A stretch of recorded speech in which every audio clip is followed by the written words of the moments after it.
Welcome back to the Exorcist, Bestiary.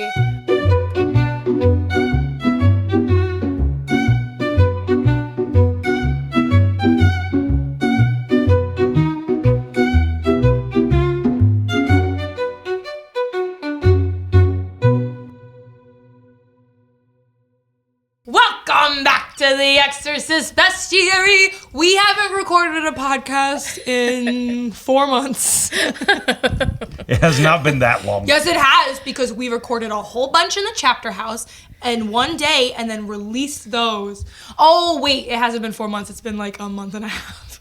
For some reason in my head, I was like, we recorded 3 episodes in the chapter house. That means that we did 3 months in one go. I forgot these hypothetically come out weekly. Correct, yeah. Anyway, Jamin hit a growth spurt, which is, that's the reason he's taller than us, not because he's sitting on a taller chair. We're in another place that's different than the garage. It's also different than the chapter house. We are in the spare room at 1208 Greenwood Church, Yay. which is the church where we all go. And, well, Jamin's the pastor there, which is a little different than going there, but we go there. I still have to go there. That's fine. That's true. But we're in the spare room, which is our cool worship space where we do fun worship events and other cool vibey things. We're here because this is the coolest looking of all the rooms in the church. And we have candles on the desk, and they are not creating the ambiance that Tasha and I had hoped when we lit them, because it's bright out, and so a candle in broad daylight doesn't really do much for visuals. But we put them there anyway. I forgot how to do an intro. Oh, we're talking about... I was like, what do I do now? Now I transition into what the episode is actually about. Sorry, we haven't recorded in 4 months. It was not that long ago. Time travels differently for Amity. Yeah, not at all. The topic today is, I don't know, Jamin wants to tell a story. Jamin wanted a clickbaity title, so he wants to tell, maybe we frame it like a case study. Oh. Jamin has a story about an exorcism that he did that's crazy, and so I think we're gonna look at it like a case study and be like, ooh, here's an example of how one exorcism went for one guy one time, and maybe you can learn from it, but they're all generally pretty different. So who knows? Am I doing a good job? This is great. This is working out well. Yeah. No, that's fair. As far as clickbait goes, here's the deal. Here's the deal. We just did a whole bunch of like theology, for some people somewhat boring. Why did I get into the exorcism podcast for these things? And it's been a little while since we've told stories, which a lot of people are just generally looking for, so that they could be like, so what even happens on that side of things? So I figured we go from your boring theology stories to the crazy, just to balance it out with the last. Some of us enjoy theology more than we enjoy talking about demons. But yeah, this was one. I was at Nerd Church, and sorry, I should probably explain. Which is another church that you run. Which you're up to how many churches now that you're in charge? It's fine. This one's still in its small group form. But the idea was we built a church for nerds. To reach nerds. So we launched at a Comic-Con, got to know people, because we are a bunch of nerds. So while I was at Nerd Church, I got a phone call, and I was like, oh, they must have forgot I'm at Nerd Church right now. So I didn't answer. And then it went off again, and I silenced it because I was in the middle of preaching. And then it went off again, and I was like, well, it must be important. So it's like, sorry, everybody, let me check this. I pick it up, and they're like, I need help. My family has got this crazy thing happening at home, and there's just the demons going crazy, and I'm afraid to go in there. I don't know what to do, so on and so forth. And I was like, we're going to have to end Nerd Church early tonight, everybody. I have to go. Does anybody want to cast out a demon really quick? So, did anybody take you up on that? Yes, yeah. Casey in the room was like, sure, I'll go. And then I called my other friend to come help me because they had helped me with some other ones. I was like, I'll pick you up in a few minutes. Are you available? They're like, okay.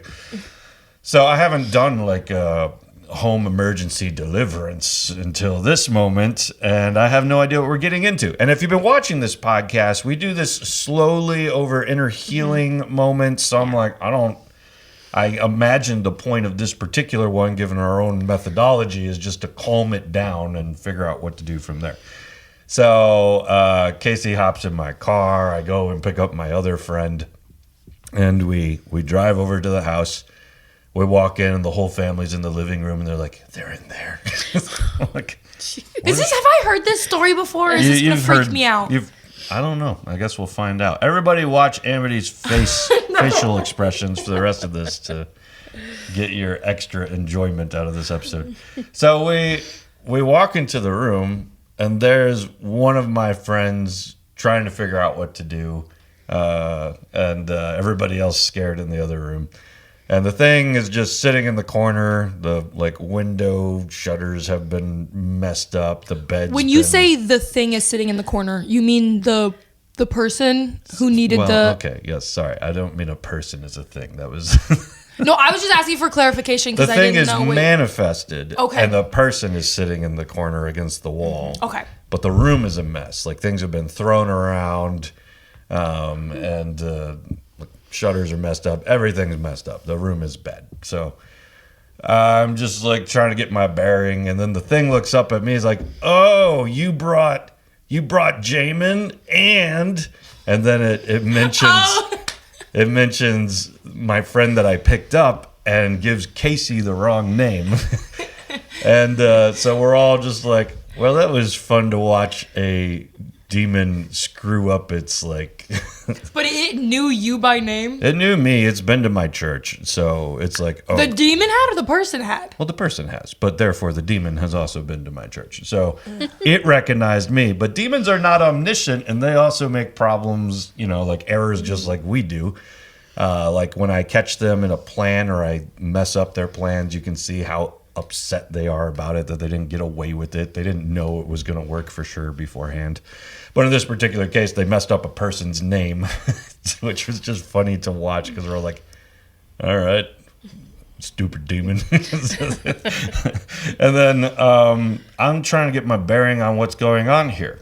But this demon is loud, obnoxious, keeps insulting me the whole time. Spent a lot of time focused on how small my church is, mocking me for that over and over again, which was actually empowering for me because I have, something we said on the podcast many times, figure out what a demon wants and do the opposite. Mm-hmm. So when I see this demon mocking my church for being so small, I'm like, you want me to quit ministry, don't you? Because what we're doing is important, isn't it? So I was like, screw you, man. You're just actually helping me out here. So, so that was kind of the tone of the time. Just mocking, yelling, screaming. And we're trying to figure out how to make it stop. So I do all the things that I'm used to making demons stop. And none of it works. None of it works. I speak in tongues, and it's like, oh, you speak in the language of your father. Well, I speak in the language of mine, and... He said that? Yeah. That's such a heavy metal line. That sounds like something you would see in like a fantasy TV series. Well, I tried anyways, and like sometimes it seemed bothered by it, and then other times not at all. And I tried anything I could think of. Like, I'll just draw a cross on their forehead, or I'll put my hand on their forehead. That bothers some other ones. But very little is working, and I'm just like trying to tell it, in the name of Jesus, go away. And it's not going away. So I haven't been doing this forever at this point when this happened, but the things that I've learned work are not working. And so I'm feeling a little beyond myself, but I'm not feeling like super freaked out. I'm just trying to figure out, like, what am I going to do to move this forward? So it's still sitting in the corner, puts its elbow through the drywall, then just reaches over and grabs it and yanks it out of the wall. And I'm like, okay. And I'm like, I want to stop this, but I don't know what to do. And then it finds a tack, like a pin on the floor, and holds it up by its eyeball and says, they really don't want me to do this. I can feel it. And I'm like, what? And I'm trying to remain calm because I'm like, it can't do that, right? So I'm just trying to remain like, like trying there's... to be wrong. Yeah, I know. And I'm trying to stay cool-headed, like, don't even acknowledge that threat because it's just trying to freak you out, probably. But I noticed with that statement, like, it's aware of what the person doesn't want, as though we flip-flop. So normally you're in charge of your body and the things on the inside. But now it's in charge of the body and the person's on the inside or something. So I'm trying to kind of sort through, like, what do you do? And we're trying everything in the books until finally, like, we're just so beyond ourselves. There was one thing that we noticed that really bothered it. Telling the person to take back control of their body, like, made it almost like throw its head back, its eyes rolling back, and like trying to breathe. It hurt so bad, kind of thing. So we're like, well, you look for the weakness and you try to push there if it's out of control. And that's the only thing that seems to be working. Telling it to stop's not working. And usually to get demons out, we do what? Like we work through all the junk, right? Mm-hmm. Yeah. I, at one point, asked for the junk, and it was far too complicated. That was not going to be sorted out in a night, let alone possibly several months to years to sort through all of that pain. There had to be a lot of forgiveness.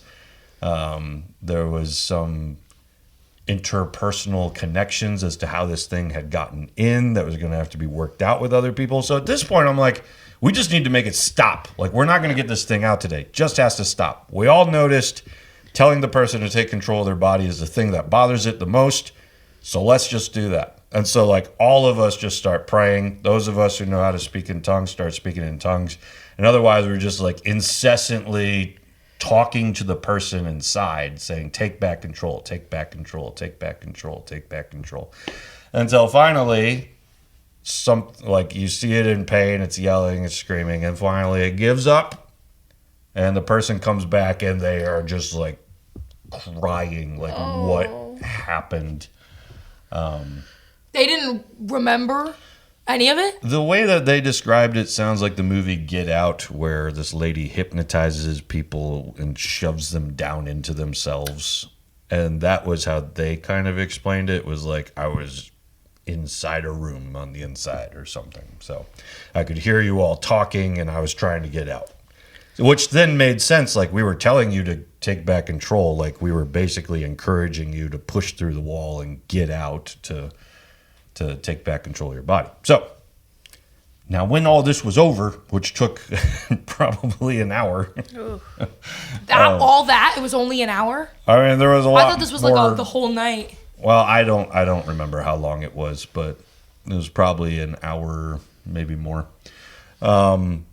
Just trying to get the person to get back control. As soon as it was over, I was like, well, that's it for now. Like, I'm not even going to mention to this person the stuff that the demon told me. Because for one, I need to know that the demon wasn't lying about all this stuff as to why it was there. And for two, if it was telling the truth, which I sensed it probably was, because demons will often like boast about how they got in. It's one of the tricks you can use to figure out how to get them out, is like kind of like nudge them as to like how they've messed up the person, because that makes them like, oh, let me tell you, you never believe. And it's like, all right, writing that down, thank you, what else? Very good. It's an easy way to get information out of them, is if you play into the lies that they're doing. Jerks. But I had this whole list. I'm like, I can't even like mention half of this stuff. Like, this is so deep. There's nothing. This person needs to come to me needing more help. So that was the only time I worked on that case, because What? there's too much stuff there that they have to sort through, and I was just trying to keep it at bay for now. So the wait, they didn't come back for more help? Well, this is the thing. They probably assumed that they were delivered.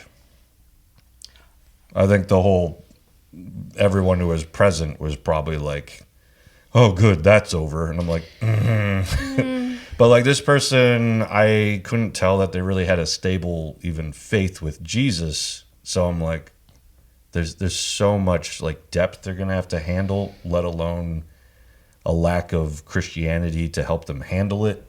So I was like, if it can just kind of stay at peace, I'm probably just going to leave it there. Let God work in the situation. Right. And if it happens again, then I assume they might be like, how did this happen? And I could be like, well, we never dealt with it. If you're ready, you let me know. Because I think I did tell people that on the way out. I didn't tell the person themselves, but I told other people if they want to make sure that this is like done, they're going to have to work through some stuff. So you know where I'm at. I do not like that story. Well, okay, so let's talk about some of the reasons we might share it. Because outside of clickbait, there's a lot of stories here that are important to learn. So I don't know if you guys caught any morals along the way that are helpful to you. No! What? What do you mean? Well, here's one. So I'll start with a moral, and you guys can pull some others out. Number one, I went into deliverance ministry thinking, like, I have power and authority, and whatever I say they have to do, and there's no other, like, they can't get around me.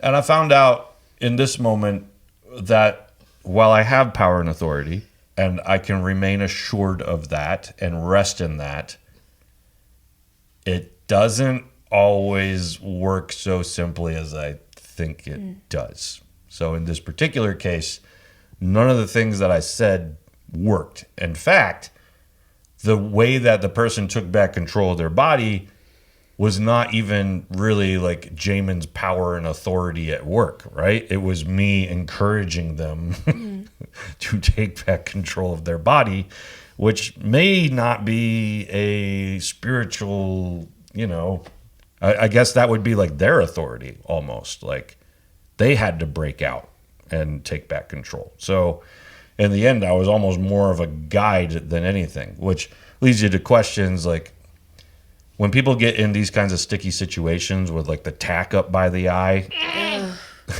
Sorry. That was the worst part of the story. Oh, I didn't even share all the story. Don't. No, that was the worst part because I didn't. Like, I was playing it cool, but I didn't really know where that moment was going to go. But since then, I have heard other people tell me, like, yeah, I got into Deliverance, and it was like, I'm going to do this thing. And I said, no, you're not. And then it did it, and we had to take them to the hospital. And I'm like, oh, my gosh. Okay, well, I'm glad it didn't go that way for me. But one of the things that I learned is, like, if I've told it already what not to do, and it's still doing it anyways, I have to recognize there's some other variables in this particular situation that are on the table, right? So the disciples, for example, they try to cast out that one demon and they can't do it. And then they talk to Jesus about it, and he recognizes there were some other variables on the table that you had to figure out, which was, i.e., pray and fast, which I think is not increasing your power as much as it is when I pray, I'm asking for advice about what to do. Jesus asks God, how do I get this one out? God tells Jesus. Jesus does that thing, right? And I think sometimes we come in some situations where some demons could have more power in the spiritual realm, that we just have to recognize, okay, this one's not going to listen to me on some stuff, and I don't know what it can and can't do, and I'm going to pay close attention, lay into the things that do work, and then not the things that don't work. So we have to figure that out sometimes. So like if I've run into demons of death before, and they kept putting the person in really dangerous situations and attempts to get them to die. But it occurred to me over time, they couldn't kill the person. If they could kill the person, they would have killed the person because these were demons of death who wanted the person dead, right? Which finally occurred to me is like, you can only allure them toward death, but you can't actually kill them. So I am learning where the line is with this demon and what it can and can't do.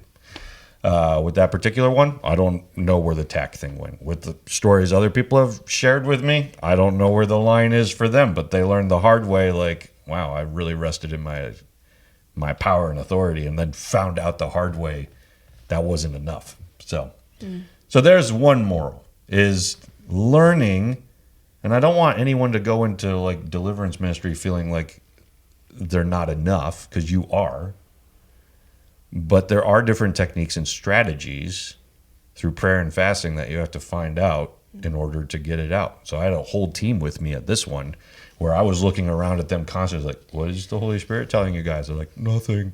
All right, keep your eyes open. Look for the weak spot. I don't know what else to do. We've been telling it to stop. We've been praying in tongues. We've tried all the tricks. Oh, that thing. It doesn't like being told. It doesn't like the person being told to come back. That's the one. So there's a moral. You guys got any morals? You brought it up, but the hard work is not done in the flashy moments. Yeah. That, I mean, you can make a whole ministry out of it, get a whole group of people to come, make them manifest, and then make them stop. And, that's a flashy moment, and people would be impressed, but that's not really where the work is done. Yeah. The work is done in, people's lives and people's hearts with God. So. That's actually a huge one, because I know some people who are dealing with the flashy stuff right now. Like, they've noticed a demon manifested, and so they kept pushing it to get out, and they called a bunch of people into the room. Let's all get this thing out together. And they're all just basically yelling at a stranger because they know there's a demon there. And they reached out to me at one point, and they were like, hey, can we bring a person to you? Like, we understand some about this ministry, but and we know you've been doing it for a while. Can you take care of this? And I was like, well, do they want to work with me? Because it sounds like you guys found a demon and then just screamed at it for a while, which is not how they go, and not overly beneficial to the poor person that has become a clown show to everybody, where you all feel powerful, but obviously it's not leaving. Like, it's another great example, like, what you're doing isn't working, and you're bringing a crowd around it. So I asked them if they could bring them in, or if the person wanted to come in, and I never heard from them again. So I'm assuming that it was more flash for others, but not so beneficial to the person who actually needed to be humanized, which we have a whole episode on, to get it out. So, other morals, Amity?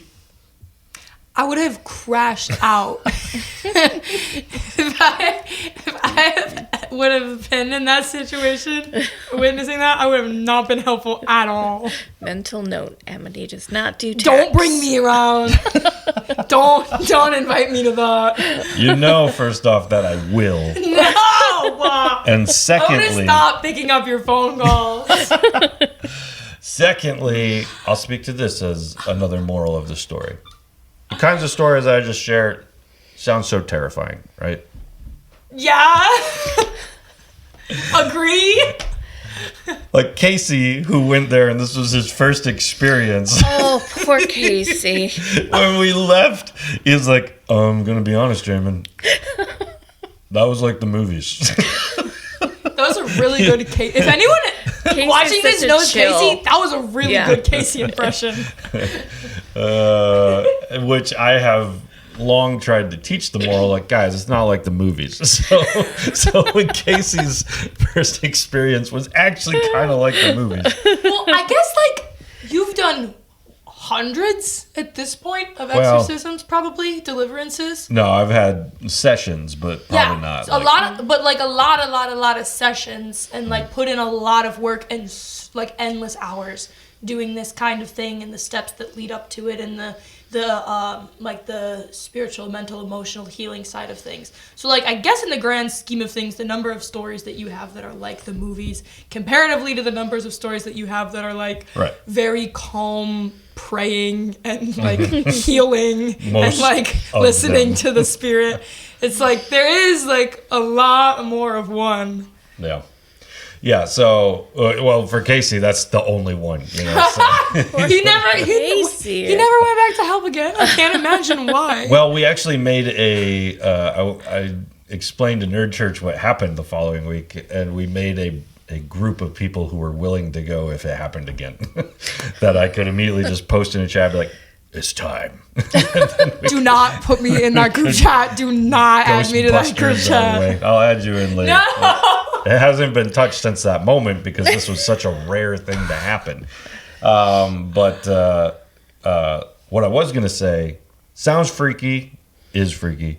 But when you're in that moment, it tends to be different.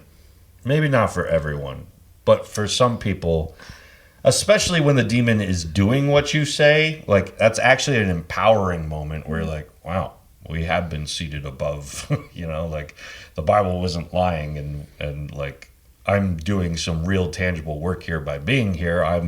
I'm storming the gates of hell in this moment. So there is something that shifts in some people between hearing about deliverance ministry and being in the moment of deliverance ministry. That is very empowering for people. And that's why you end up with the crazy stories where people are like, oh, it hated us yelling at it, so it was just rolling on the ground and 50 of us were like, get out, get out. It's like, I can tell you have experienced your power. Also, that was not the way to do it. And you don't have stories where Jesus did it that way. And he was always trying to stop those moments, not just like scream and express the power. So yeah. I wonder if you were there, if it would have hit differently, or if she would, in a different multiverse, not be on this podcast ever because of it. I have no idea. So, any other morals? I guess we'll never know.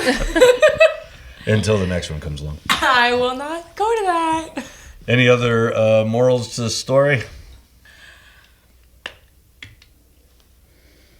I would think keep on trying. Yep. Keep on trying different things. Keep on trying Bible verses, worship, prayer, you know, anything spiritual. Oh, that's great, because think, what happened if I didn't keep trying? Well, it was a good try. Maybe they should go to the mental institution. Correct. Yeah, I mean, mental institution, police could have eventually been called because, by all means, from an outside perspective, this was just a mental health episode, right? If police walked in, it probably wouldn't be too far beyond what they maybe have seen before, except for the religious element that I feel like sometimes in like police force, we're like, there's something extra to this one, because my mentor had something like that, like at a hospital. They like called him up. They're like, we just feel like maybe a priest would be helpful. So occasionally there are those elements where someone's like, I don't know what else to do, man. You're going to have to get the religious people. But otherwise it would just strike you as probably like mental health issues, right? Yeah. I'm not saying mental health is demons. Again, we have whole episodes on that kind of stuff. The brain can get sick too.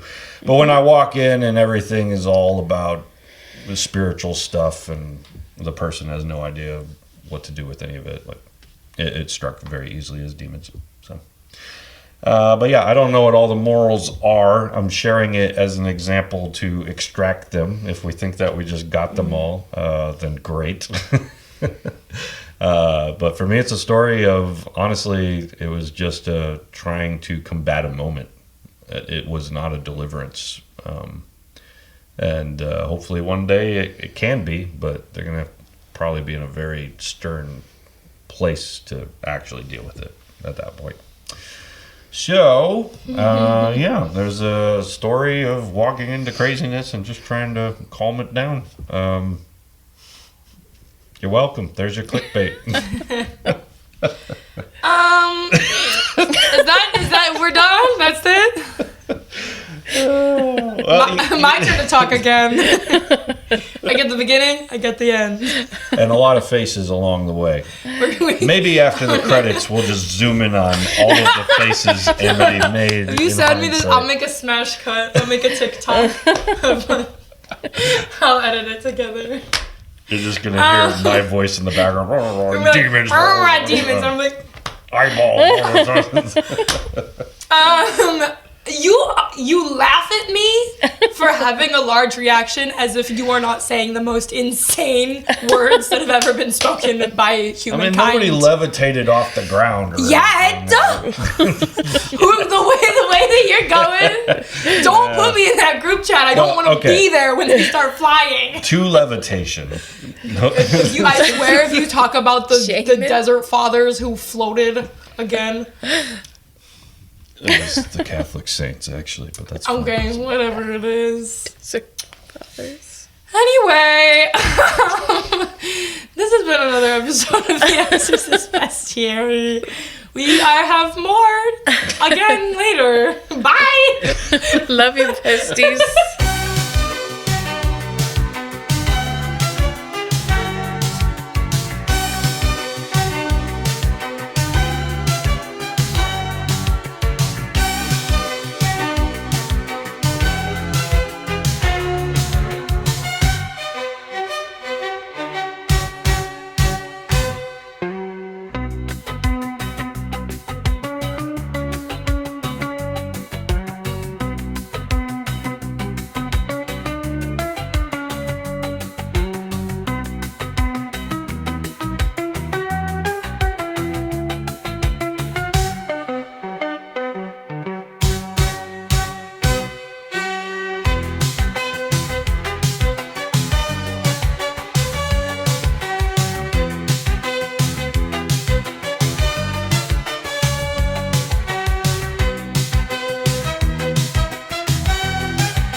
Charismatic of all of us.